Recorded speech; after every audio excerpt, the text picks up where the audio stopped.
24.1 परिचय। इस अध्याय में हम क्षेत्र अनुसंधान के विषय पर चर्चा करेंगे और यह कैसे आयोजित किया जाता है।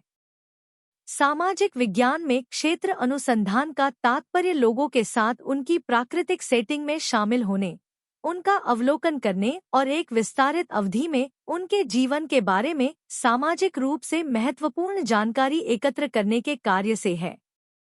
यह प्रक्रिया उन पत्रकारों के काम से अलग है जो समाचार रिपोर्ट बनाने के लिए क्षेत्र से जानकारी एकत्र करते हैं। यह बाजार अनुसंधान संगठनों द्वारा किए गए डेटा संग्रह से भी भिन्न है, जिसमें विशिष्ट उत्पादों या ब्रांडों के लिए उपयोगकर्ता प्रतिक्रियाओं पर डेटा इकट्ठा करने के लिए जांचकर्ताओं को भेजना शामिल है। फील्ड अनुसंधान एक अधिक गहन और दीर्घकालिक डेटा संग्रह विधि है जो किसी विशेष विषय पर केंद्रित होती है, जिसमें एक समुदाय के सदस्यों के साथ रहना शामिल होता है। 24.2 क्षेत्र अनुसंधान का इतिहास। क्षेत्र अनुसंधान की शास्त्रीय परिभाषा ब्रोनिस्लाव मालिनोव्स्की के काम से आती है, जिन्होंने मानवशास्त्रीय क्षेत्र कार्य में सहभागी अवलोकन की अवधारणा पेश की। 1900 की शुरुआत से पहले अधिकांश नृवंश विज्ञान संबंधी जानकारी मालिनोव्स्की द्वारा शौकिया जैसे मिशनरियों, औपनिवेशिक प्रशासकों और यात्रियों द्वारा एकत्र की जाती थी। ये व्यक्ति आम तौर पर सर्वेक्षण कार्य करते थे, शारीरिक लक्षणों को मापते थे और शारीरिक विशेषताओं का वर्णन करते थे। मालिनोव्स्की ने किसी विशेष समुदाय में कम से कम 1 वर्ष तक फील्ड वर्क करने, भाषा सीखने और लोगों के व्यवहार को रिकॉर्ड करने के महत्व पर जोर दिया। फील्ड वर्क की इस धारणा में एक मानव विज्ञानी शामिल था जो अन्य संस्कृति का अध्ययन कर रहा था और एक मोनोग्राफ तैयार कर रहा था जिसमें एक अपरिचित समाज का अवलोकन, वर्णन और विश्लेषण किया गया था। फील्ड वर्क का प्राथमिक उद्देश्य छोटे पैमाने के जनजातीय समाजों की तेजी से लुप्त हो रही संस्कृतियों, रीति-रिवाजों और प्रथाओं को रिकॉर्ड करना था। 20वीं सदी की शुरुआत में शिकागो विश्वविद्यालय के समाजशास्त्रियों ने केस स्टडी पद्धति के माध्यम से काम करना शुरू किया, जिसके लिए छोटे समुदायों से व्यापक केस स्टडीज के संग्रह की आवश्यकता थी। यह पद्धति रोजमर्रा की सेटिंग में आमने-सामने की बातचीत, सामाजिक दुनिया के आख्यानों का निर्माण और डायरी और पत्रों जैसे दस्तावेजों का उपयोग करने पर केंद्रित थी। क्षेत्र अनुसंधान की ब्रिटिश और अमेरिकी परंपराएं ही एकमात्र महत्वपूर्ण परंपराएं नहीं हैं। अन्य परंपराओं की तरह, जैसे कि जर्मन परंपरा, जिसमें संग्रहालय नमूनों का संग्रह शामिल है, और फ्रांसीसी परंपरा, जो मानव विज्ञान, भाषा में प्रशासकों के अकादमिक प्रशिक्षण पर केंद्रित है, और साहित्य ने भी क्षेत्र अनुसंधान विधियों के विकास में योगदान दिया है। 1922 में मालिनोव्स्की ने व्यापक क्षेत्रीय कार्य करके यह समझने के महत्व पर जोर दिया कि मूल निवासी चीजों को कैसे देखते हैं। इसका मतलब उनके दैनिक जीवन और व्यवहार के हर हिस्से पर डेटा एकत्र करना था ताकि यह पूरी तरह से समझा जा सके कि उनकी संस्कृति कैसे व्यवस्थित और संचालित थी। एक अन्य प्रभावशाली व्यक्ति फ्रांज बोस ने भी 1920 में मानव विज्ञानियों के प्रशिक्षण के लिए फील्ड वर्क को महत्वपूर्ण बताया। बोआस ने न केवल सामाजिक और सांस्कृतिक पहलुओं पर बल्कि आदिम समाजों के भौतिक, भाषाई, मनोवैज्ञानिक और भौगोलिक आयामों पर भी जानकारी इकट्ठा करने पर जोर दिया। नतीजतन 20वीं सदी की शुरुआत से सामाजिक अनुसंधान के लिए फील्ड वर्क महत्वपूर्ण हो गया। प्रत्येक सामाजिक शोधकर्ता से इसमें शामिल होने की अपेक्षा की गई। सहभागी अवलोकन के माध्यम से किसी एकल समुदाय का अध्ययन करने की प्रथा को नृवंश विज्ञान कार्य के रूप में जाना जाने लगा। नृवंश विज्ञान एक विशिष्ट समुदाय के भीतर सामाजिक व्यवहार को देखने और उसका वर्णन करने पर केंद्रित है। भारत में अधिकांश मानव विज्ञानियों ने अपना अध्ययन गांवों पर केंद्रित किया।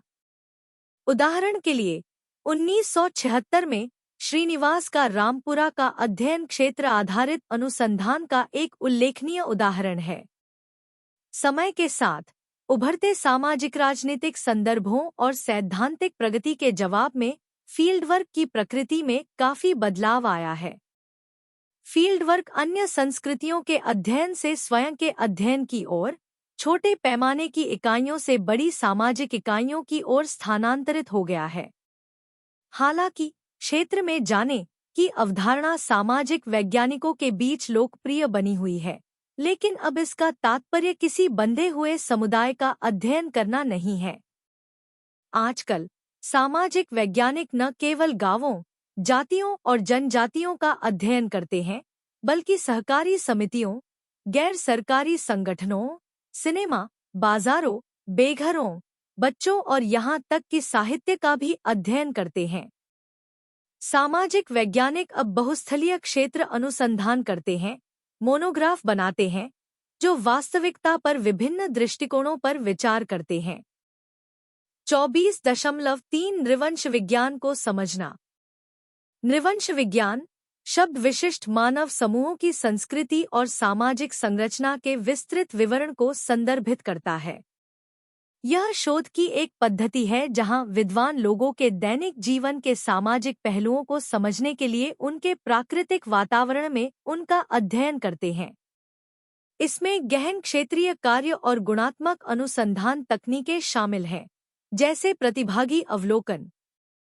नृवंश विज्ञान अध्ययन का एक क्षेत्र भी हो सकता है जो विभिन्न जातीय समूहों की तुलना करता है। सूक्ष्म और स्थूल नृवंश विज्ञान के बीच अक्सर एक विभाजन होता है, जिसे नीचे समझाया गया है। मैक्रो नृवंश विज्ञान का लक्ष्य एक समूह की संपूर्ण जीवन शैली का वर्णन करना है, जबकि सूक्ष्म नृवंश विज्ञान उस बड़े संदर्भ के भीतर विशिष्ट पहलुओं पर ध्यान केंद्रित करता है। उदाहरण के लिए, सूक्ष्म नृवंश विज्ञान किसी समूह या संस्थान के भीतर विशेष क्षणों या सेटिंग्स पर जूम कर सकता है, क्योंकि वे प्रतिभागियों के जीवन और समग्र रूप से समूह के लिए महत्वपूर्ण हैं। एक और महत्वपूर्ण अंतर यह है कि मैक्रो नृवंश विज्ञान समूह के सदस्यों के बीच आमने-सामने की बातचीत पर जोर देता है, जबकि सूक्ष्म नृवंश विज्ञान प्रतिभागियों के दृष्टिकोण से सामुदायिक जीवन के विशिष्ट पहलुओं पर प्रकाश डालता है। इन भिन्नताओं के बावजूद दोनों दृष्टिकोण समुदायों के भीतर रोजमर्रा की जिंदगी को समझने में समान रुचि रखते हैं। वे अक्सर अनुसंधान में एक दूसरे के पूरक होते हैं। ओरेली 2005-3 नृवंश विज्ञान की एक बुनियादी परिभाषा इस प्रकार सुझाते हैं। नृवंश विज्ञान एक प्रकार का शोध है जो समय के साथ अध्ययन के बढ़ने के साथ विकसित होता है। इसमें विभिन्न तरीकों का उपयोग करना शामिल है और लोगों के साथ उनके रोजमर्रा के जीवन में सीधे और निरंतर बातचीत की आवश्यकता होती है। शोधकर्ता घटनाओं का अवलोकन करता है, बातचीत सुनता है, प्रश्न पूछता है और विस्तृत विवरण लिखता है। यह दृष्टिकोण मानता है कि मानवीय अनुभवों को पूरी तरह से नहीं समझा जा सकता है और यह सिद्धांत और शोधकर्ता के दृष्टिकोण दोनों के महत्व पर प्रकाश डालता है। नृवंश विज्ञान मनुष्य को वस्तु और विषय दोनों के रूप में देखता है। यद्यपि फील्डवर्क का प्रतिनिधित्व और विश्लेषण करने के तरीके पर अलग-अलग विचार हैं, फील्डवर्क के संचालन के तरीके काफी हद तक अपरिवर्तित रहे हैं। दूसरे शब्दों में, फील्डवर्क के संचालन के लिए मानक तरीके और तकनीकें हैं। कई शोधकर्ता तटस्थ रुख बनाए रखने, व्यक्तिगत राय थोपने या सामाजिक या राजनीतिक मुद्दों पर पक्ष लेने से बचने का सुझाव देते हैं। हालांकि, कुछ सामाजिक शोधकर्ता तटस्थता के इस विचार के विरुद्ध तर्क देते हैं। नारीवादियों ने ऐसे शोध दृष्टिकोण विकसित किए हैं, जो शोधकर्ता और प्रतिभागियों दोनों के लिए सम्मानजनक है। वे अधिक सुनने और कम बोलने पर जोर देते हैं, जो अनुसंधान प्रक्रिया को मानवीय बनाता है और शोधकर्ताओं को अपने विषयों से जुड़ने और अपने विचारों पर विचार करने के लिए प्रोत्साहित करता है। नारीवादी विमर्श के क्षेत्रों तक पहुंचने में उर्सुला शर्मा 1981-37 बताती हैं कि पुरुष और महिला अनुभव अक्सर ओवरलैप होते हैं और हमेशा एक अलग पुरुष या महिला दृष्टिकोण नहीं होता है। वह न केवल महिलाओं की उपस्थिति को स्वीकार करने बल्कि स्थितियों में अंतर और उनके भीतर व्यक्त अद्वितीय विचारों और अनुभवों को पहचानने के महत्व पर भी जोर देती हैं। शर्ली आर्डेनर 1984 ने विभिन्न परिप्रेक्ष्यों और अनुभवों को समझने के लिए प्रासंगिक ब्रह्मांड या प्रवचन के क्षेत्र की पहचान करने के महत्व पर प्रकाश डाला। 24.4 थीम चयन। भले ही नृवंश विज्ञान अनुसंधान लचीलेपन की अनुमति देता है, फिर भी इसे सावधानीपूर्वक योजना बनाने की आवश्यकता है। क्षेत्र में जाने से पहले शोधकर्ता एक विस्तृत योजना बनाता है। इस योजना में अनुसंधान विषय, पूछे जाने वाले प्रश्न, डेटा एकत्र करने के तरीके, डेटा का विश्लेषण कैसे करें और नैतिक विचार शामिल हैं। परंपरागत रूप से सामाजिक वैज्ञानिकों का मानना था कि क्षेत्र अनुसंधान में पूर्व निर्धारित परिकल्पनाएं नहीं होनी चाहिए। उन्हें लगा कि मैदान ही सवाल खड़ा कर देगा। पूर्वाग्रहों से बचने के लिए मानव विज्ञानियों को साफ स्लेट से शुरुआत करनी चाहिए थी। लेकिन अब शोधकर्ता शोध डिजाइन के महत्व को समझते हैं। यह आवश्यकतानुसार परिवर्तनों की अनुमति देते हुए परियोजना का मार्गदर्शन करने में मदद करता है। शोध आम तौर पर शोधकर्ता की रुचियों या पृष्ठभूमि से उपजा होता है। हर कोई अपने सामाजिक परिवेश से प्रभावित होता है, अपने मूल्यों और मान्यताओं को आकार देता है। नृवंश विज्ञानी अब अक्सर व्यक्तिगत अनुभव या किसी विषय के गहन ज्ञान का उपयोग करते हैं। तटस्थ रहने से पूर्वाग्रह छिप सकते हैं, लेकिन व्यक्तिगत संबंधों का खुलासा करने से पाठकों को यह समझने में मदद मिलती है कि कुछ विषयों को क्यों चुना जाता है और उनका अध्ययन कैसे किया जाता है। उदाहरण के लिए, यदि कोई नर्स कैंसर रोगियों का अध्ययन करती है क्योंकि परिवार के किसी सदस्य को कैंसर था, तो यह शोध की गुणवत्ता को प्रभावित नहीं करता है। यह बस शोधकर्ता की प्रेरणाओं के बारे में जानकारी देता है। इससे पाठकों को अध्ययन का फोकस समझने में मदद मिलती है। कई शोधकर्ता आज विकास, लिंग, पर्यावरण और मानवाधिकार मुद्दों पर ध्यान केंद्रित करते हैं। यह विकल्प अक्सर फंडिंग और नौकरी के अवसरों से संबंधित होता है। व्यक्तिगत विचार व्यक्त करना या शोधकर्ता के अनुभवों को साझा करना अनुसंधान प्रक्रिया में मूल्यवान समझ प्रदान करता है। लोग जिस तरह से महसूस करते हैं, उसका उनके दैनिक जीवन पर प्रभाव पड़ता है, और इन भावनाओं को ईमानदारी से व्यक्त करना महत्वपूर्ण है। किसी विषय के बारे में व्यक्तिगत या सैद्धांतिक जिज्ञासा के साथ-साथ यह सोचना भी महत्वपूर्ण है कि क्या क्षेत्र अनुसंधान व्यावहारिक है।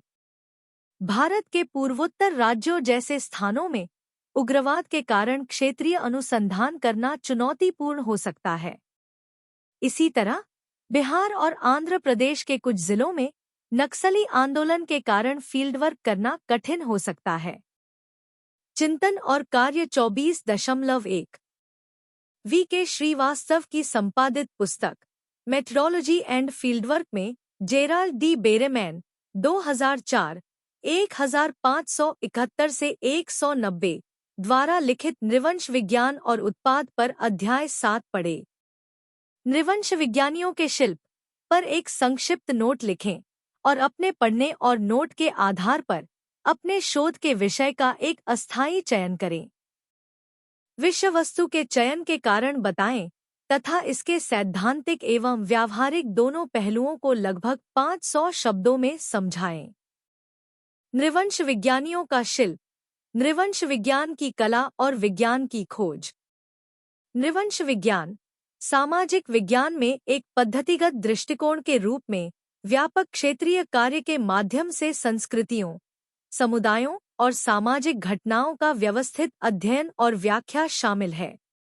जेराल्ड डी बेरेमैन का अध्याय नृवंश विज्ञान और उत्पाद नृवंश विज्ञान अनुसंधान की जटिलताओं पर प्रकाश डालता है, नृवंश विज्ञानी के शिल्प की बहुमुखी प्रकृति पर प्रकाश डालता है। इस प्रतिबिंब में मेरा लक्ष्य नृवंश विज्ञान के सार का पता लगाना है, बेरेमैन के काम से अंतर्दृष्टि प्राप्त करना है, और बाद में मैं अपने शोध के लिए एक अस्थायी विषय का प्रस्ताव रखूंगा जिसमें इसके सैद्धांतिक आधार और व्यावहारिक निहितार्थ दोनों को स्पष्ट किया जाएगा। नृवंश विज्ञानियों का शिल्प। बेरेमैन ने नृवंश विज्ञान की धारणा को विज्ञान के बजाय शिल्प के रूप में व्यक्त किया है, जो प्रभावी नृवंश विज्ञान जांच के लिए आवश्यक कलात्मकता और पद्धतिगत कठोरता के मिश्रण पर जोर देता है। नृवंश विज्ञानी के शिल्प में सांस्कृतिक संवेदनशीलता, प्रतिभागी अवलोकन और गुणात्मक डेटा विश्लेषण सहित कौशल और संवेदनाओं का एक स्पेक्ट्रम शामिल है। बेरेमैन द्वारा स्पष्ट किए गए नृवंश विज्ञानियों के शिल्प के प्रमुख पहलुओं को निम्नानुसार संक्षेप में प्रस्तुत किया जा सकता है। सांस्कृतिक संवेदनशीलता। नृवंश विज्ञानियों को अध्ययन के तहत समुदाय के भीतर निहित सांस्कृतिक बारीकियों और जटिलताओं के प्रति गहरी सराहना पैदा करनी चाहिए। इसमें जातीय केंद्रित पूर्वाग्रहों को निलंबित करना और सांस्कृतिक घटनाओं को खुले दिमाग और सहानुभूतिपूर्ण रुख के साथ देखना शामिल है। रिफ्लेक्सिविटी। बेरेमैन नृवंश विज्ञान अनुसंधान में रिफ्लेक्सिविटी के महत्व को रेखांकित करता है, जिसमें शोधकर्ता गंभीर रूप से अपनी स्थिति, पूर्वाग्रहों और मान्यताओं की जांच करता है जो अनुसंधान प्रक्रिया और डेटा की व्याख्या को प्रभावित कर सकते हैं। रिफ्लेक्सिविटी शोधकर्ताओं को ज्ञान उत्पादन के व्यक्तिपरक आयामों को नेविगेट करने और अधिक निष्पक्षता के लिए प्रयास करने में सक्षम बनाती है। प्रतिभागी अवलोकन। नृवंश विज्ञान का केंद्र प्रतिभागी अवलोकन का गहन अभ्यास है, जिसमें शोधकर्ता अध्ययन के तहत समुदाय के दैनिक जीवन, अनुष्ठानों और सामाजिक संबंधों के साथ सक्रिय रूप से जुड़ते हैं। निरंतर उपस्थिति और बातचीत के माध्यम से नृवंश विज्ञानियों को समुदाय के सदस्यों के जीवन को आकार देने वाली सांस्कृतिक गतिशीलता और सामाजिक संरचनाओं में गहन अंतर्दृष्टि प्राप्त होती है। गुणात्मक डेटा विश्लेषण। नृवंश विज्ञान अनुसंधान में समृद्ध गुणात्मक डेटा का संग्रह शामिल होता है, जो अक्सर फील्ड नोट्स, साक्षात्कार और दृश्य सामग्री के रूप में होता है। नृवंश विज्ञानी डेटा कॉर्पस के भीतर पैटर्न, थीम और अंतर्निहित अर्थों को समझने के लिए विभिन्न गुणात्मक डेटा विश्लेषण तकनीकों जैसे विषयगत कोडिंग, कथा विश्लेषण और त्रिकोणासन को नियोजित करते हैं।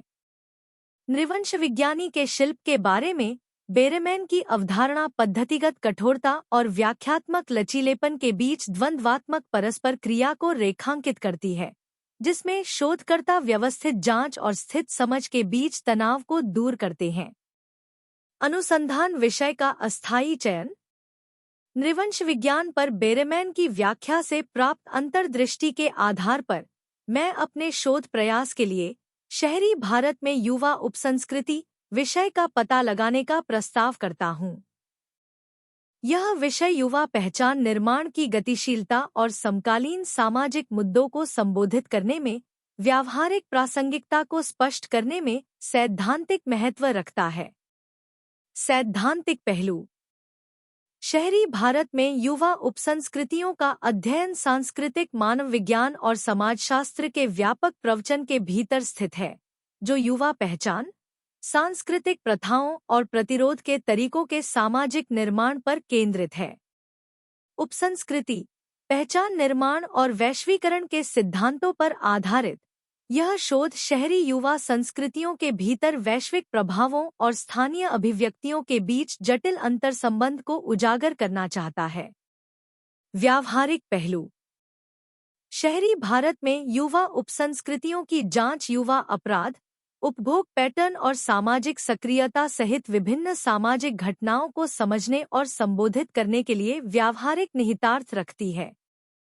शहरी युवाओं द्वारा सांस्कृतिक मानदंडों, साथियों की गतिशीलता और सामाजिक अपेक्षाओं पर बातचीत करने के विविध तरीकों पर प्रकाश डालकर यह शोध सकारात्मक युवा विकास और सामाजिक समावेशन को बढ़ावा देने के उद्देश्य से लक्षित हस्तक्षेप और नीतिगत पहलों को सूचित कर सकता है।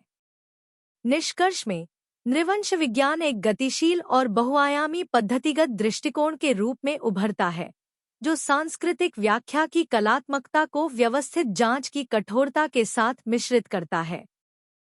नृवंश विज्ञानी के शिल्प के माध्यम से शोधकर्ता मानव अनुभव और सामाजिक जीवन की जटिलताओं को उजागर करने के लिए खोज की यात्रा पर निकलते हैं। शहरी भारत में युवा उपसंस्कृति विषय का मेरा अस्थायी चयन समकालीन शहरी परिदृश्य के संदर्भ में युवा पहचान और अनुभवों की समृद्ध टेपेस्ट्री की खोज करने की प्रतिबद्धता को दर्शाता है। 24.5 डिजाइनिंग अनुसंधान ब्रूअर 2058 नृवंश विज्ञान अनुसंधान की योजना कैसे बनाई जाए, इसके बारे में बात करते हैं। इस योजना में प्रमुख पहलुओं को शामिल किया गया है, जैसे कि अनुसंधान का उद्देश्य क्या हासिल करना है और इसके क्या उद्देश्य हैं। बॉक्स 24.2 देखें। बॉक्स 24.3 नृवंश विज्ञान अनुसंधान की योजना कैसे बनाएं। चुने की शोध कहाँ करना है और अध्ययन के लिए लोगों को कैसे चुनना है। आपके पास मौजूद संसाधनों जैसे पैसा और समय पर विचार करें। तय करें कि शोध के दौरान आप किस समय और घटनाओं पर ध्यान केंद्रित करेंगे। क्षेत्र में डेटा एकत्र करने के तरीकों का पता लगाएं। इस बारे में सोचें कि क्षेत्र में कैसे प्रवेश करें, विश्वास कैसे बनाएं और लोगों से कैसे जुड़े। अपनी उम्र, लिंग और स्थिति के आधार पर आप जो भूमिकाएं निभा सकते हैं, उन्हें समझें। संख्या और विवरण दोनों का विश्लेषण कैसे करें, इसकी योजना बनाएं। मैदान छोड़ने और अपने निष्कर्षों को साझा करने की योजना बनाएं। नृवंश विज्ञान अनुसंधान केवल डेटा एकत्र करने का एक तरीका नहीं है। यह शोध का एक तरीका है जिसका उद्देश्य यह समझना है कि लोग एक निश्चित स्थान पर क्या करते हैं और क्यों करते हैं। इसमें उन लोगों के साथ बहुत सारा समय बिताना शामिल है जिनके साथ आप अध्ययन कर रहे हैं।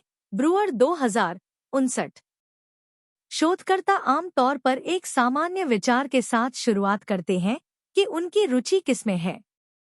वे ऐसी जगहों की तलाश करते हैं जहां वे इन चीजों का अध्ययन कर सकें। कभी-कभी उनके पास कुछ अनुमान होता है कि उन्हें क्या मिलेगा, लेकिन उनके पास हमेशा सभी प्रश्न तैयार नहीं होते हैं। वे जाते जाते पता लगा लेते हैं कि उन्हें क्या पढ़ना है। इसलिए उन्हें अध्ययन के लिए एक जगह चुननी होगी और वहां रहने की अनुमति लेनी होगी। शोध में एक बड़ा निर्णय यह है कि आप जिस स्थान पर अध्ययन करना चाहते हैं, वहां कैसे पहुंचें। आप एक शोधकर्ता के रूप में खुले तौर पर आगे बढ़ सकते हैं या आप अपने शोध को गुप्त रखने की कोशिश कर सकते हैं। कुछ लोग इस बात पर बहस करते हैं कि क्या गुप्त रूप से अध्ययन करना ठीक है। डेंजन 1970 और 1978।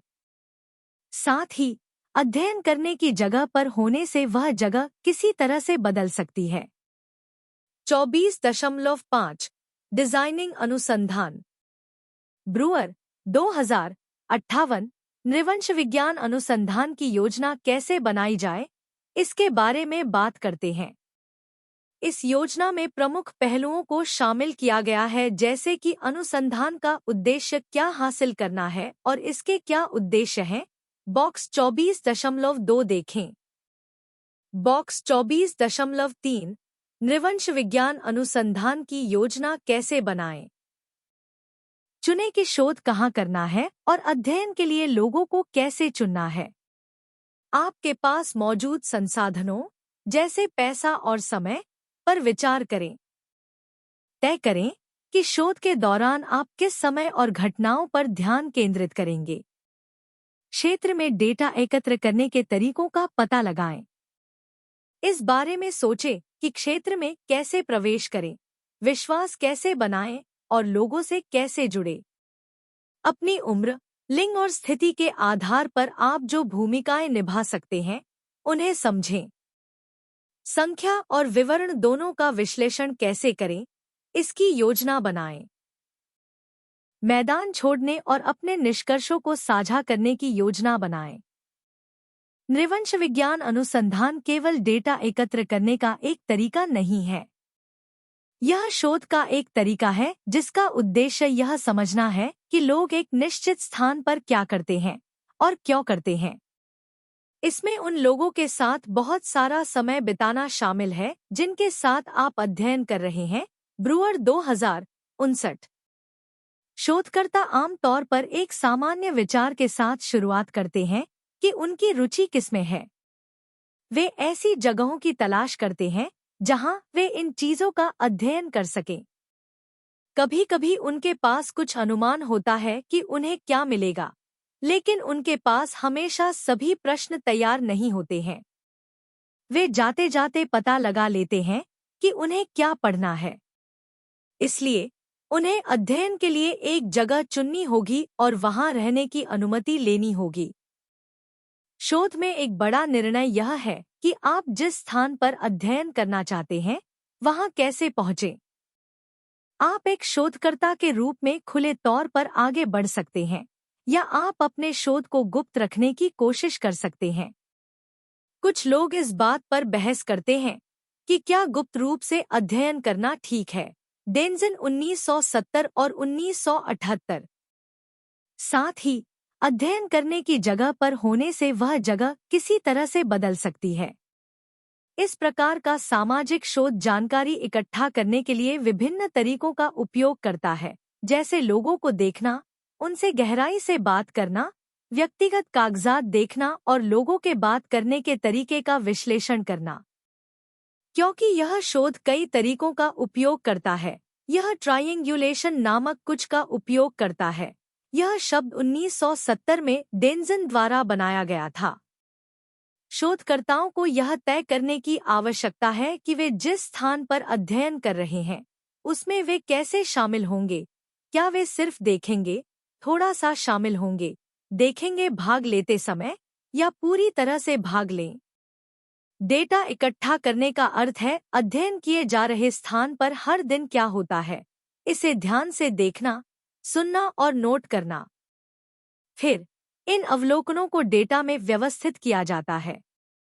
गैर सरकारी संगठनों और विकास एजेंसियों ने एक प्रकार के फील्डवर्क को लोकप्रिय बना दिया है, जो लोगों का अध्ययन करने और उनके दृष्टिकोण से चीजों को देखने के विचार पर आधारित है। लेकिन फील्डवर्क करने के उनके तरीके काफी भिन्न हैं, दोनों में कि वे इसे कैसे करते हैं और वे क्या खोज रहे हैं।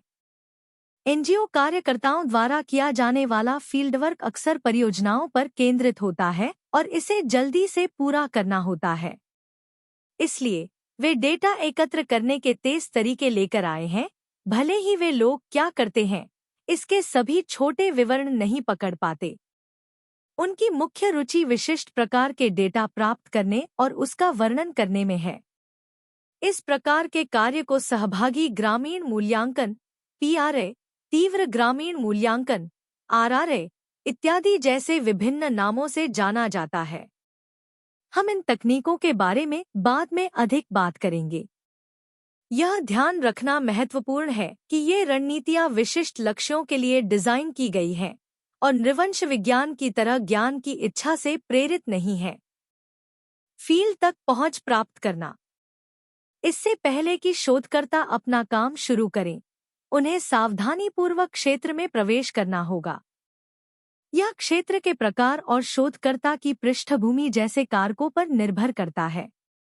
अतीत में मानव विज्ञानी या समाजशास्त्री आम तौर पर गोरे लोग आदिवासी क्षेत्रों में नेताओं, प्रशासकों, मिशनरियों या यात्रियों के रूप में प्रवेश करते थे। भारत जैसे देशों में क्षेत्र के शोधकर्ता अक्सर मध्यम वर्गीय शिक्षित शहरी होते हैं।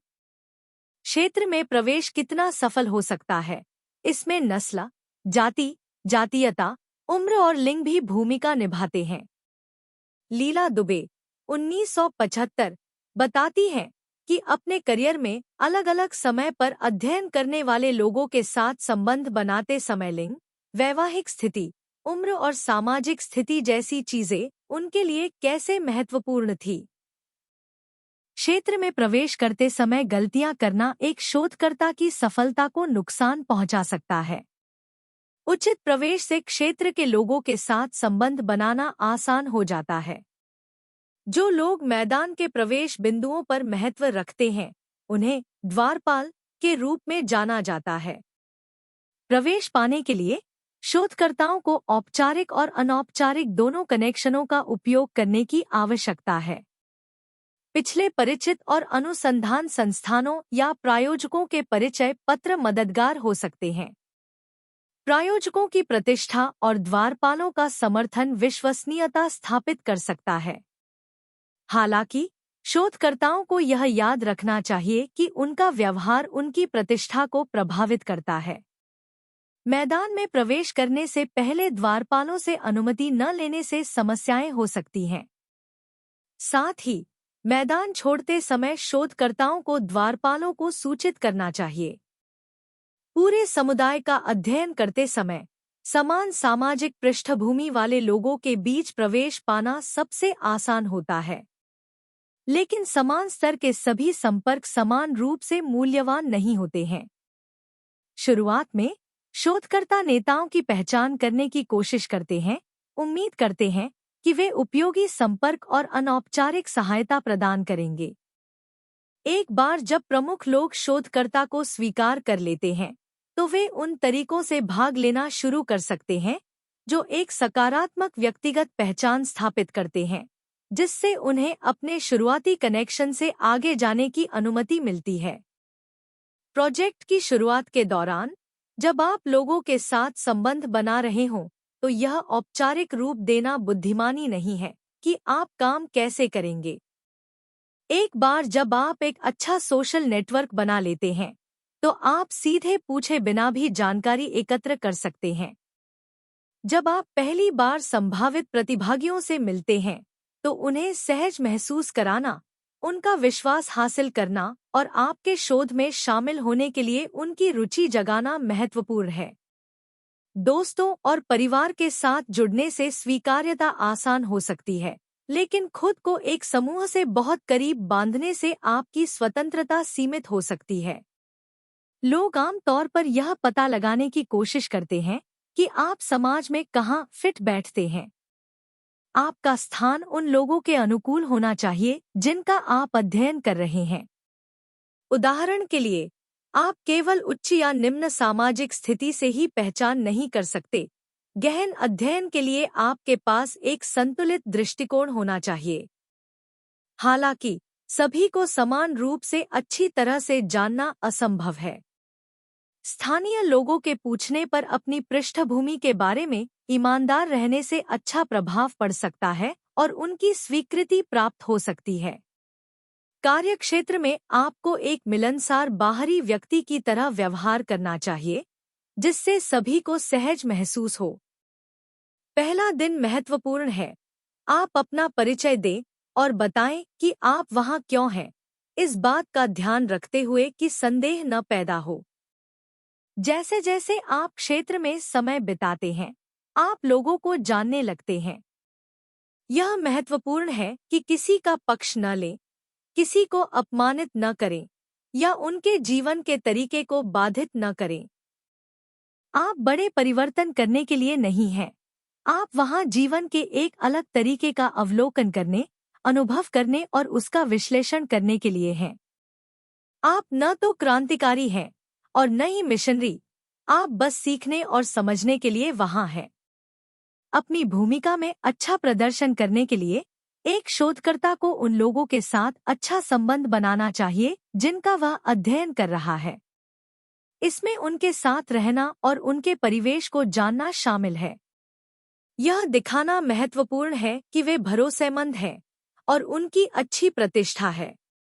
एक अच्छे इंसान के रूप में देखे जाने से शोधकर्ता के लिए उन लोगों से ईमानदार प्रतिक्रिया प्राप्त करना आसान हो जाता है जिनका वे अध्ययन कर रहे हैं। उन्हें बेहतर ढंग से समझने के लिए शोधकर्ता यह कल्पना करने की कोशिश करता है कि वे कैसे सोचते और महसूस करते हैं। इसे सहानुभूति कहा जाता है। एक अच्छा शोधकर्ता गपशप नहीं करता है या अपने विषयों को असहज महसूस नहीं कराता है। वे उनसे प्रतिस्पर्धा करने या बातचीत में जल्दबाजी करने की कोशिश नहीं करते हैं। इसके बजाय वे कुछ व्यक्तियों के साथ व्यक्तिगत संबंध बनाते हैं और दूसरों तक पहुंचने के लिए उन संबंधों का उपयोग करते हैं। ऐसा करने के लिए शोधकर्ताओं को लोगों से जुड़ने में कुशल होने की आवश्यकता है। वे वास्तव में लोगों से मिलने और बात करने का आनंद लेते हैं, बिना नाराज या अधीर हुए। वे मुश्किल परिस्थितियों को सावधानी से संभालते हैं और जो कुछ भी वे सुनते हैं उसे हल्के में नहीं लेते हैं। वे दूसरों के साथ जानकारी की जांच करते हैं और अपनी राय बनाते हैं। हालांकि शोधकर्ता मिलनसार लोगों के करीब आते हैं, लेकिन वे बहुत अधिक परिचित होने से बचते हैं, क्योंकि यह उनकी निष्पक्षता को प्रभावित कर सकता है। वे अपनी सीमाएं जानते हैं और अगर वे असहज महसूस करने लगते हैं तो रिश्ते से पीछे हट जाते हैं। सबसे पहले शोधकर्ता कुछ प्रमुख व्यक्तियों पर ध्यान केंद्रित करते हैं और धीरे धीरे अपने अध्ययन में अधिक लोगों को शामिल करते हैं। कुछ लोग पहले दूरी बनाए रख सकते हैं, लेकिन बाद में खुल सकते हैं। 24.7 बात करने के लिए महत्वपूर्ण लोग।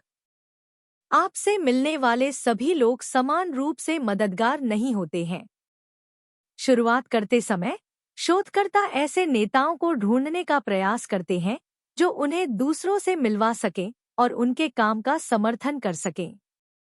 रिश्ते शुरू करने के लिए वे एक स्थानीय व्यक्ति को ढूंढते हैं जो उस क्षेत्र को अच्छी तरह से जानता हो या जो उन्हें दूसरों से मिलवा सके। इन स्थानीय लोगों को यह विश्वास करना चाहिए कि शोधकर्ता वही हैं जो वे कहते हैं कि वे हैं और उनका अध्ययन महत्वपूर्ण है। स्थानीय लोगों को अध्ययन में अपने और अपने समुदाय के लिए मूल्य देखना चाहिए। उनके लिए आसपास के शोधकर्ताओं के साथ सुरक्षित महसूस करना महत्वपूर्ण है। जानकारी के लिए केवल किसी समूह या समुदाय के नेता पर निर्भर रहना हमेशा बुद्धिमानी नहीं है, क्योंकि हो सकता है कि उन्हें वह सब कुछ पता न हो जो नियमित लोगों के बीच होता है। कभी-कभी जो लोग मदद की पेशकश करते हैं वे केवल अपने समूह के प्रति वफादार हो सकते हैं और बाहरी लोगों के लिए मददगार नहीं होते हैं। शोधकर्ताओं को ऐसे मार्गदर्शकों या मुखबिरों को चुनने के प्रति चेतावनी दी जाती है जिन पर समूह में अन्य लोगों को भरोसा या पसंद नहीं हो सकता है। आदर्श रूप से चुने गए मार्गदर्शकों या मुखबिरों का सभी को सम्मान करना चाहिए और उन्हें पसंद करना चाहिए। जैसे जैसे शोधकर्ता संबंध बनाते हैं वे उन लोगों के माध्यम से और अधिक लोगों से मिल सकते हैं जिनसे वे पहले ही मिल चुके हैं। इसे स्नोबॉलिंग कहा जाता है। शोधकर्ताओं के पास जितने भरोसेमंद मार्गदर्शक और मुखबिर होंगे, जानकारी इकट्ठा करना और सहयोग करना उतना ही आसान होगा।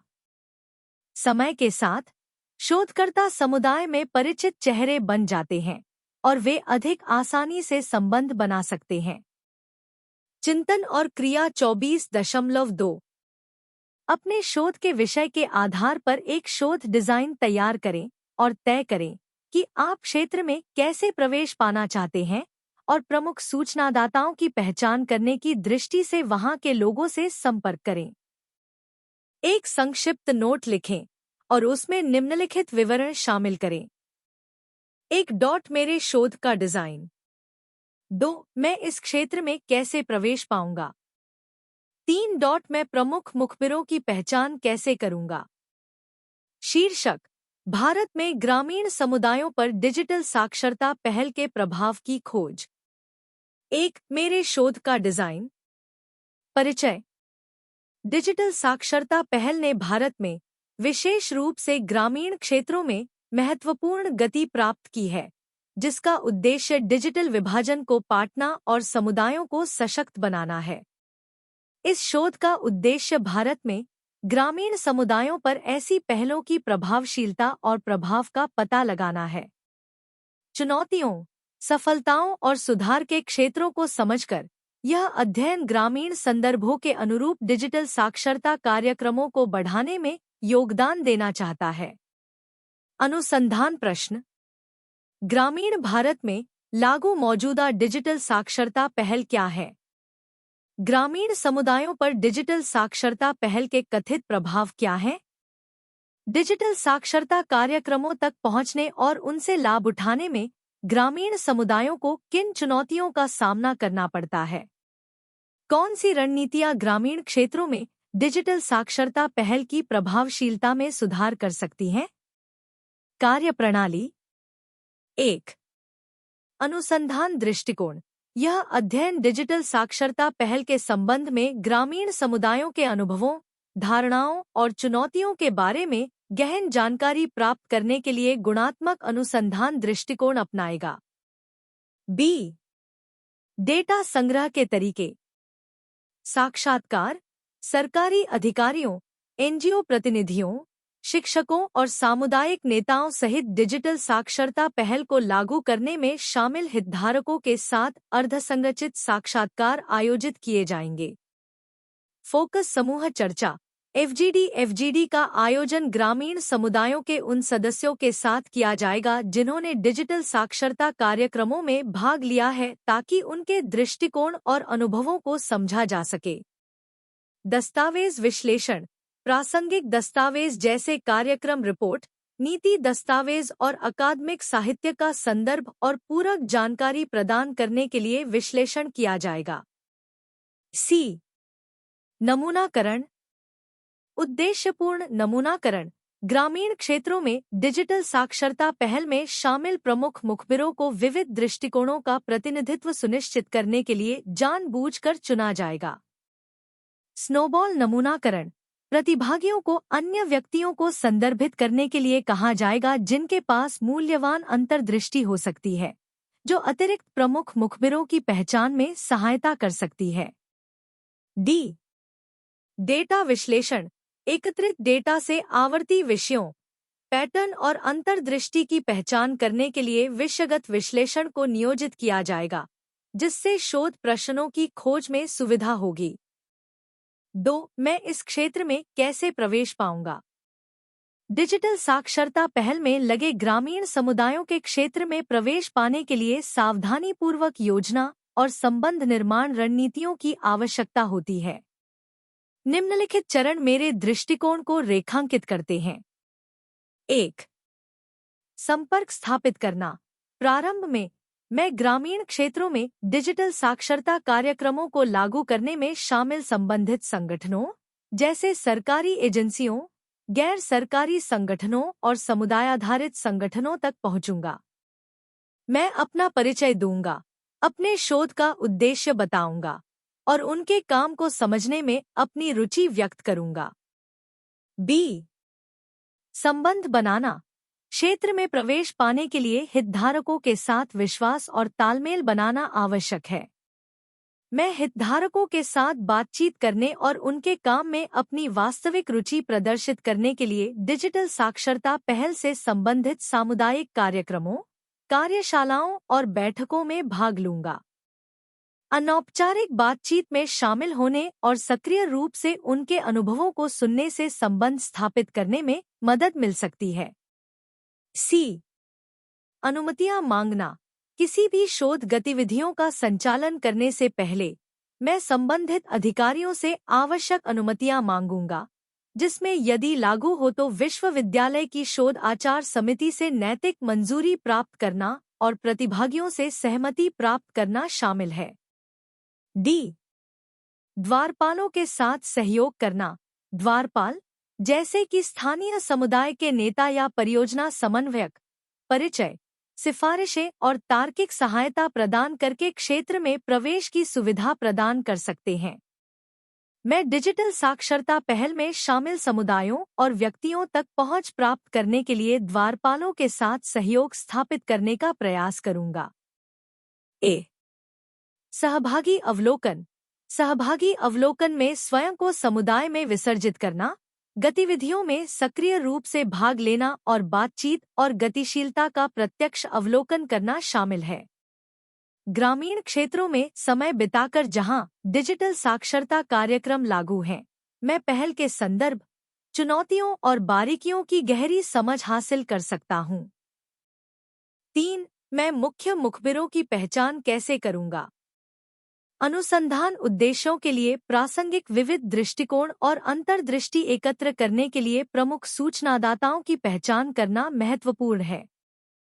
प्रमुख मुखबिरों की पहचान के लिए निम्नलिखित रणनीतियों को नियोजित किया जाएगा। 1. हितधारक मानचित्रण। हितधारक विश्लेषण करने से ग्रामीण क्षेत्रों में डिजिटल साक्षरता पहल में शामिल प्रमुख व्यक्तियों और संगठनों की पहचान करने में मदद मिलेगी। इसमें सरकारी अधिकारी, एनजीओ प्रतिनिधि, शिक्षक, सामुदायिक नेता और लाभार्थी शामिल हैं। बी, विशेषज्ञ परामर्श।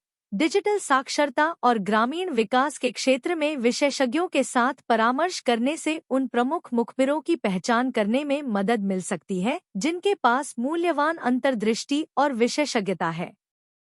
विशेषज्ञ प्रासंगिक अनुभव और ज्ञान वाले व्यक्तियों या संगठनों की सिफारिश कर सकते हैं।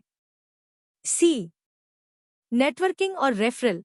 क्षेत्र के भीतर नेटवर्किंग गतिविधियों में संलग्न होने और मौजूदा संपर्कों से रेफरल मांगने से प्रमुख मुखबिरों की पहचान हो सकती है। साक्षात्कार या फोकस समूह चर्चा में भाग लेने वाले अन्य व्यक्तियों का भी उल्लेख कर सकते हैं जो मूल्यवान दृष्टिकोण प्रदान कर सकते हैं। डी, स्नोबॉल नमूनाकरण। जैसा कि पहले उल्लेख किया गया है, प्रमुख मुखबिरों के पूल का विस्तार करने के लिए स्नोबॉल नमूनाकरण को नियोजित किया जाएगा। साक्षात्कार या फोकस समूह चर्चा में भाग लेने वालों को अन्य व्यक्तियों की सिफारिश करने के लिए कहा जाएगा जिनके बारे में उनका मानना है कि उनके पास साझा करने के लिए मूल्यवान अंतर्दृष्टि या अनुभव है। ए, गहन साहित्य समीक्षा। ग्रामीण क्षेत्रों में डिजिटल साक्षरता पहल पर मौजूदा साहित्य की व्यापक समीक्षा से इस क्षेत्र में सक्रिय रूप से लगे प्रमुख शोधकर्ताओं, चिकित्सकों और संगठनों की पहचान करने में मदद मिलेगी। इन व्यक्तियों से संभावित प्रमुख मुखबिरों के रूप में संपर्क किया जा सकता है। संक्षेप में, डिजिटल साक्षरता पहल में लगे ग्रामीण समुदायों के क्षेत्र में प्रवेश पाने में संपर्क स्थापित करना, संबंध बनाना, अनुमति मांगना, द्वारपालों के साथ सहयोग करना और भागीदारी अवलोकन में शामिल होना शामिल है। प्रमुख मुखबिरों की पहचान हितधारक मानचित्रण, विशेषज्ञ परामर्श, नेटवर्किंग, स्नोबॉल नमूनाकरण और गहन साहित्य समीक्षा के माध्यम से की जाएगी। कार्यप्रणाली पर विस्तार। अनुसंधान डिजाइन में गहराई से उतरने के लिए कार्यप्रणाली को और अधिक स्पष्ट करना आवश्यक है। इस शोध के लिए चुना गया गुणात्मक दृष्टिकोण ग्रामीण भारत में डिजिटल साक्षरता पहल में शामिल जटिलताओं की सूक्ष्म समझ को सक्षम बनाता है। प्रत्येक डेटा संग्रह विधि अनुसंधान उद्देश्यों में कैसे योगदान देती है, इसका विवरण यहाँ दिया गया है। एक, साक्षात्कार। अर्धसंरचित साक्षात्कार हितधारकों को डिजिटल साक्षरता पहल के संबंध में अपने दृष्टिकोण, अनुभव और अंतर्दृष्टि व्यक्त करने के लिए एक मंच प्रदान करते हैं। सरकारी अधिकारी नीतिगत ढांचे और कार्यान्वयन रणनीतियों में अंतर्दृष्टि प्रदान कर सकते हैं, जबकि एनजीओ प्रतिनिधि जमीनी स्तर पर सामना की जाने वाली चुनौतियों और उनके संगठनों द्वारा अपनाए गए नवीन समाधानों पर प्रकाश डाल सकते हैं। शिक्षक शैक्षिक पाठ्यक्रम में डिजिटल साक्षरता के एकीकरण पर बहुमूल्य प्रतिक्रिया दे सकते हैं और समुदाय के नेता समुदाय की गतिशीलता और ग्रामीण आबादी के बीच इन पहलों के स्वागत के बारे में अंतर्दृष्टि प्रदान कर सकते हैं। 2, फोकस समूह चर्चाएं, एफजीडीज। एफजीडी ग्रामीण समुदायों के सदस्यों के बीच सामूहिक अनुभवों, धारणाओं और साझा चुनौतियों की खोज के लिए एक गतिशील वातावरण प्रदान करते हैं। प्रतिभागी संवाद में शामिल हो सकते हैं, उपाख्यान साझा कर सकते हैं और सामान्य मुद्दों के संभावित समाधानों पर सामूहिक रूप से विचार मंथन कर सकते हैं।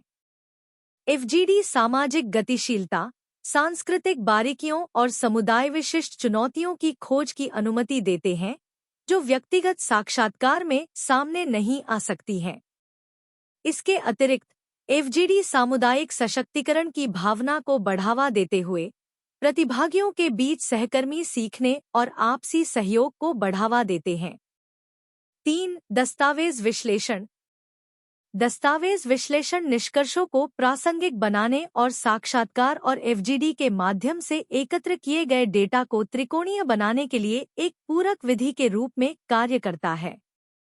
कार्यक्रम रिपोर्ट, नीति दस्तावेज और अकादमिक साहित्य डिजिटल साक्षरता पहल पर पृष्ठभूमि की जानकारी प्रदान करते हैं, जिसमें उनके उद्देश्य, लक्षित आबादी, धन स्रोत और कार्यान्वयन रणनीतियां शामिल हैं। दस्तावेज विश्लेषण मौजूदा साहित्य और आगे की खोज की आवश्यकता वाले क्षेत्रों में अंतराल की पहचान करने में भी मदद करता है। कई स्रोतों से डेटा को त्रिकोणित करके इस शोध का उद्देश्य अपने निष्कर्षों की विश्वसनीयता और वैधता को बढ़ाना है। 4. नमूनाकरण। उद्देश्यपूर्ण नमूनाकरण अनुसंधान उद्देश्यों से संबंधित विविध दृष्टिकोणों और अनुभवों को शामिल करना सुनिश्चित करता है। डिजिटल साक्षरता पहल में उनकी भागीदारी, उनकी विशेषज्ञता और समृद्ध अंतर्दृष्टि प्रदान करने की उनकी क्षमता के आधार पर प्रमुख मुखबिरों का चयन करके इस शोध का उद्देश्य विषय वस्तु की व्यापक समझ हासिल करना है। स्नोबॉल सैंपलिंग अतिरिक्त प्रमुख मुखबिरों की पहचान करने के लिए मौजूदा नेटवर्क और रेफरल का लाभ उठाकर उद्देश्यपूर्ण सैंपलिंग का पूरक है, जिनके पास योगदान करने के लिए मूल्यवान दृष्टिकोण हो सकते हैं। साथ में ये नमूना तकनीकें प्रतिभागियों के विविध और प्रतिनिधि नमूने की भर्ती की सुविधा प्रदान करती हैं, जिससे शोध निष्कर्षों की गहराई और चौड़ाई बढ़ती है। 5. डेटा विश्लेषण। साक्षात्कार, एफजीडी और दस्तावेज विश्लेषण के माध्यम से एकत्र किए गए गुणात्मक डेटा का विश्लेषण करने के लिए विषयगत विश्लेषण को नियोजित किया जाएगा। इस पुनरावृत्तीय प्रक्रिया में डेटा को कोड करना, पैटर्न और थीम की पहचान करना और शोध प्रश्नों के संबंध में निष्कर्षों की व्याख्या करना शामिल है। डेटा को व्यवस्थित रूप से व्यवस्थित और विश्लेषण करके इस शोध का उद्देश्य ग्रामीण भारत में डिजिटल साक्षरता पहल के लिए प्रासंगिक अंतर्निहित पैटर्न, अंतर्दृष्टि और निहितार्थ को उजागर करना है। विषयगत विश्लेषण की पुनरावृत्ति प्रकृति संवेदनशीलता और लचीलेपन की अनुमति देती है, जिससे शोधकर्ता को उभरते विषयों का पता लगाने और अध्ययन की प्रगति के रूप में विश्लेषणात्मक ढांचे को परिष्कृत करने में सक्षम बनाया जाता है। निष्कर्ष में इस शोध डिजाइन में उल्लिखित पद्धति भारत में ग्रामीण समुदायों पर डिजिटल साक्षरता पहल के प्रभाव का व्यापक रूप से पता लगाने के लिए गुणात्मक डेटा संग्रह विधियों, उद्देश्यपूर्ण नमूनाकरण और विषयगत विश्लेषण को जोड़ती है। सरकारी अधिकारियों, एनजीओ प्रतिनिधियों, शिक्षकों, सामुदायिक नेताओं और लाभार्थियों सहित हितधारकों के साथ जुड़कर इस शोध का उद्देश्य ग्रामीण भारत की जरूरतों और संदर्भों के अनुरूप डिजिटल साक्षरता कार्यक्रमों के डिजाइन, कार्यान्वयन और मूल्यांकन को सूचित करने के लिए कार्रवाई योग्य अंतर्दृष्टि उत्पन्न करना है। 24.8 प्रतिभागी अवलोकन। हर दिन चीजों को देखना अवलोकन से अलग है। अवलोकन अधिक केंद्रित होता है और चीजों को बेहतर ढंग से समझने के उद्देश्य से किया जाता है। सामाजिक शोध में अवलोकन महत्वपूर्ण है। यह लोगों के व्यवहार का अध्ययन करने वाले मुख्य उपकरणों में से एक है। यह विचार शास्त्रीय ब्रिटिश सामाजिक मानव विज्ञान और समाजशास्त्र में शिकागो स्कूल से आता है। प्रत्यक्षवादी परंपरा यह भी सोचती है कि डेटा एकत्र करने के लिए अवलोकन महत्वपूर्ण है। यह मानता है कि हम अपनी इंद्रियों के माध्यम से सामाजिक व्यवहार को देख और समझ सकते हैं। शोधकर्ताओं द्वारा डेटा एकत्र करने का दूसरा तरीका साक्षात्कार के माध्यम से है। अवलोकन से शोधकर्ताओं को लोगों को समझने और उनके प्राकृतिक वातावरण में बिना बात किए सीधे उन्हें देखकर उनके व्यवहार को समझने में मदद मिलती है। दूसरी ओर, साक्षात्कार बातचीत पर केंद्रित होते हैं। समाजशास्त्र अनुसंधान में डेटा एकत्र करने के लिए अवलोकन एक प्राथमिक तरीका है और इसे दो तरीकों से किया जा सकता है। एक प्रतिभागी के रूप में बॉक्स 24.3 देखें या एक गैर प्रतिभागी के रूप में।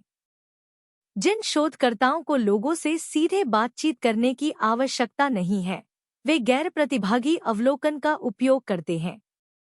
उदाहरण के लिए, एक शोधकर्ता यह देख सकता है कि छात्र और शिक्षक बिना किसी हस्तक्षेप के कैसे बातचीत करते हैं।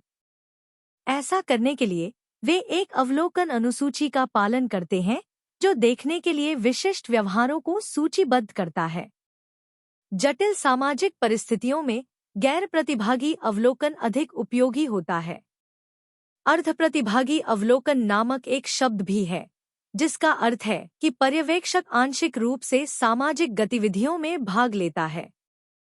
बॉक्स 24.4 प्रतिभागी अवलोकन। प्रतिभागी अवलोकन का अर्थ है अध्ययन किए जा रहे लोगों के दैनिक जीवन में शामिल होकर जानकारी एकत्र करना, ठीक वहीं जहां वे आम तौर पर होते हैं।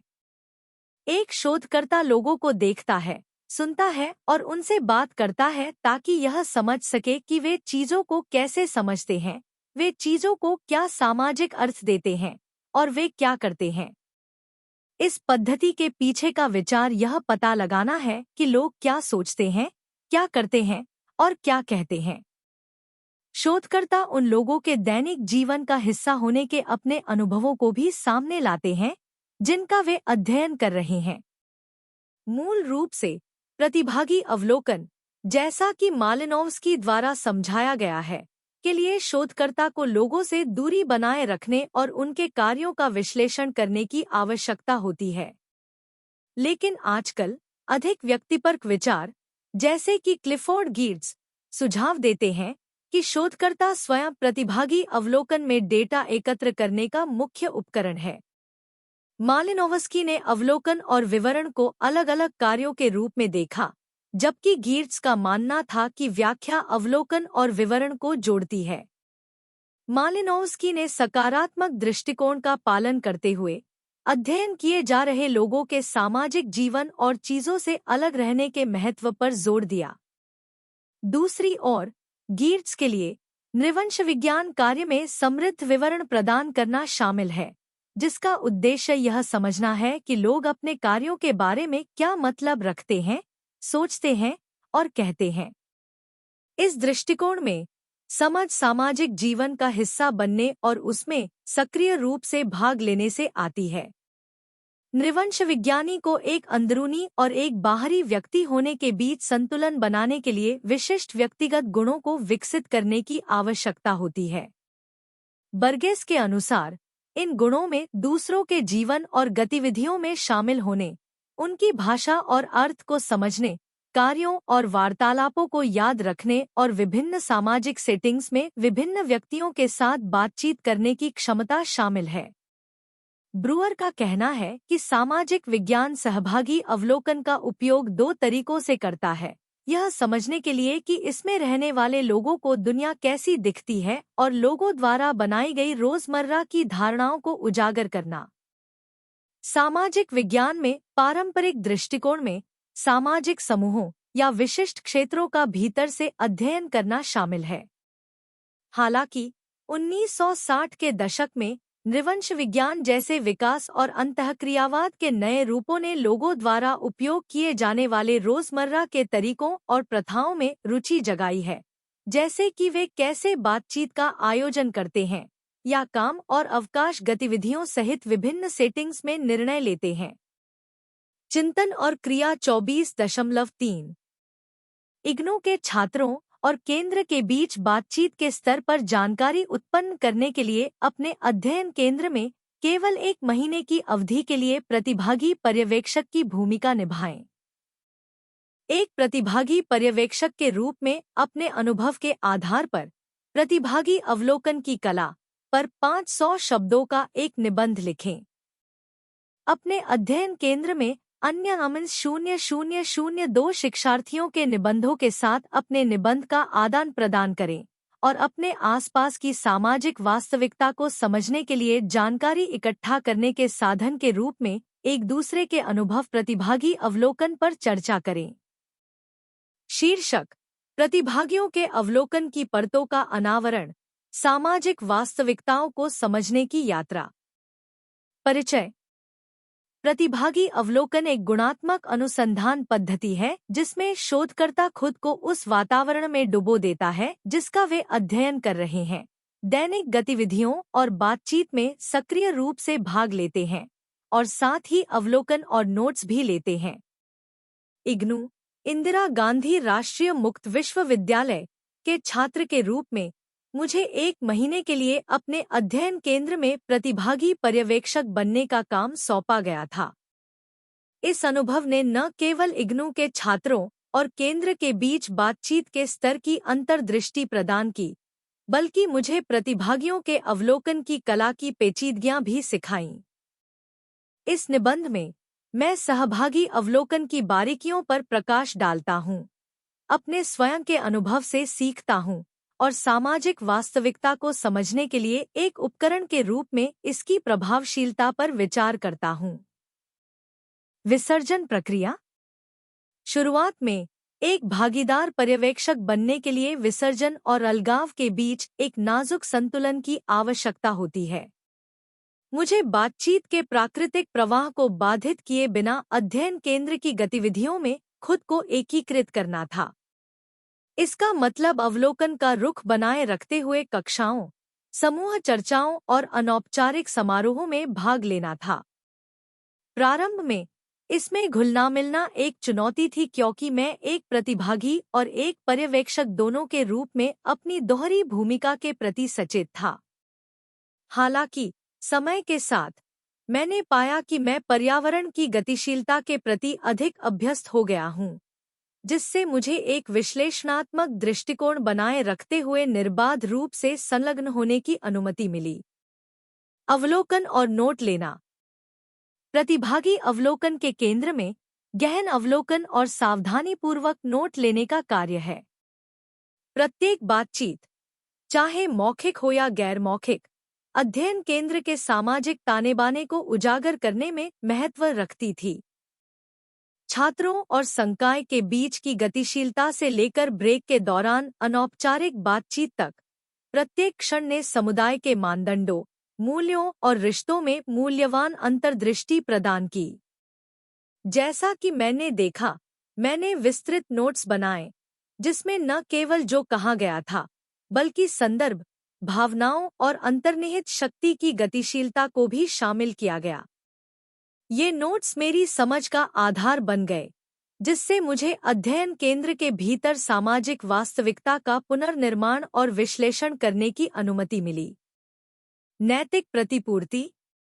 एक सहभागी पर्यवेक्षक की भूमिका में डूबे रहने के दौरान नैतिक विचार बड़े पैमाने पर उभरे। अध्ययन केंद्र के भीतर गोपनीयता बनाए रखना और व्यक्तियों की गोपनीयता का सम्मान करना अनिवार्य था। इसका मतलब टिप्पणियों को रिकॉर्ड करने में विवेक का प्रयोग करना और संवेदनशील जानकारी का खुलासा करने से बचना था, जो समुदाय की अखंडता से समझौता कर सकती थी। इसके अतिरिक्त मुझे एक अंदरूनी व्यक्ति और एक बाहरी व्यक्ति होने के बीच नाजुक संतुलन बनाना था, यह सुनिश्चित करते हुए कि मेरी उपस्थिति बातचीत के प्राकृतिक पाठ्यक्रम को अनुचित रूप से प्रभावित नहीं करती है या मेरी टिप्पणियों को पूर्वाग्रहित नहीं करती है। नैतिक चिंताओं को संबोधित करने और मेरे निष्कर्षों की वैधता सुनिश्चित करने में पारदर्शिता और संवेदनशीलता महत्वपूर्ण थी। चुनौतियां और विचार। प्रतिभागियों का अवलोकन चुनौतियों से रहित नहीं था। सबसे प्रमुख बाधाओं में से एक व्याख्या की व्यक्तिपर प्रकृति थी। एक पर्यवेक्षक के रूप में मेरी धारणाएं और पूर्वाग्रह अनिवार्य रूप से मेरे अवलोकनों को प्रभावित करते हैं, जिससे मेरे निष्कर्षों की निष्पक्षता पर सवाल उठते हैं। इसके अलावा भागीदारी और अवलोकन की मांगों को संतुलित करने से अक्सर संज्ञानात्मक असंगति के क्षण आते थे, जहां मैंने खुद को गतिविधियों में पूरी तरह से संलग्न होने और उन्हें निष्पक्ष रूप से विश्लेषण करने के लिए पीछे हटने के बीच फंसा हुआ पाया। हालांकि इन चुनौतियों ने विकास के अवसरों के रूप में भी काम किया, जिससे मुझे एक शोधकर्ता के रूप में अपनी भूमिका और सामाजिक घटनाओं के अध्ययन की अंतर्निहित जटिलताओं पर गंभीर रूप से विचार करने के लिए प्रेरित किया गया। अंतर्दृष्टि और खोजें। सहभागी अवलोकन की प्रक्रिया के माध्यम से मुझे अध्ययन केंद्र को परिभाषित करने वाले रिश्तों के जटिल जाल की गहरी समझ प्राप्त हुई। मैंने पहली बार छात्रों के बीच सौहार्द की भावना, संकाय और शिक्षार्थियों के बीच अधिकार की गतिशीलता और सामाजिक संबंधों को आकार देने में अनौपचारिक नेटवर्क की भूमिका देखी। इसके अलावा मैंने केंद्र के भीतर संगठनात्मक गतिशीलता की जटिलताओं पर प्रकाश डालते हुए अंतर्निहित तनावों और सत्ता संघर्षों को उजागर किया जो तुरंत स्पष्ट नहीं थे। ये अंतर्दृष्टि मेरे दृष्टिकोण को व्यापक बनाने और जिस सामाजिक वास्तविकता का मैं अध्ययन कर रहा था, उसके बारे में पूर्वकल्पित धारणाओं को चुनौती देने में अमूल्य थी। चर्चा और आदान प्रदान। अध्ययन केंद्र में साथी नुमिस 002 शिक्षार्थियों के साथ निबंधों के आदान प्रदान ने सामूहिक चिंतन और सीखने का एक समृद्ध अवसर प्रदान किया। सहभागी अवलोकन के अपने अनुभवों को साझा करके हम सामान्य विषयों की पहचान करने, निष्कर्षों की तुलना करने और सामाजिक सेटिंग्स में विसर्जन के माध्यम से जानकारी इकट्ठा करने की कला पर विविध दृष्टिकोण पेश करने में सक्षम थे। उत्साही चर्चाओं के माध्यम से हमने अपनी टिप्पणियों की बारीकियों का विश्लेषण किया, हमारी व्याख्याओं की विश्वसनीयता पर सवाल उठाए और सहभागी अवलोकन में निहित चुनौतियों और नैतिक विचारों से सामूहिक रूप से जूझे। ऐसा करते हुए हमने न केवल अपनी समझ को समृद्ध किया बल्कि सीखने वाले समुदाय के भीतर सौहार्दपूर्ण और बौद्धिक आदान प्रदान के बंधन भी बनाए। निष्कर्ष।